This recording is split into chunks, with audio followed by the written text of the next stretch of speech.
നിനക്ക് ജീവൻ്റെ സമൃദ്ധി വേണമോ? അതിന് ഒരു വഴിയുണ്ട്. യേശുവാണ് ആ ഏക വഴി. നിനക്ക് ആ വാതിലിലൂടെ പ്രവേശിക്കാമോ? ഈശോ പറയാണ്, ഞാനാണ് വാതിൽ. അങ്ങോട്ടേക്ക് പ്രവേശിച്ചു കഴിയുമ്പോൾ ജീവൻ്റെ സമൃദ്ധിയും നീ പുതിയ ഒരു ജീവിതവും അനുഭവിക്കും. കർത്താവിൻ്റെ കൂടെ ആയിരിക്കുന്നതും കർത്താവിൻ്റെ കൂടെ ജീവിക്കുന്നതും വളരെ വലിയ കാര്യമാണെന്ന് നിനക്ക് വെളിപ്പെട്ട് കിട്ടും. എന്നാൽ നേരെ തിരിച്ച് പിശാച് വരുന്നത് ഈശോ പറയുകയാണ്, മോഷ്ടിക്കാനും കൊല്ലാനും നശിപ്പിക്കാനുമാണ്. നിന്റെ ജീവിതത്തിൽ ഈ മോഷണാനുഭവവും നഷ്ടത്തിൻ്റെയും കഷ്ടത്തിൻ്റെയും സങ്കടത്തിൻ്റെയും അനുഭവമുണ്ടോ?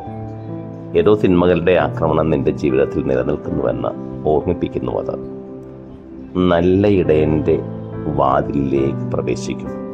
നിത്യജീവനാണ് നിന്നെ കാത്തിരിക്കുന്നത്. ആമേൻ.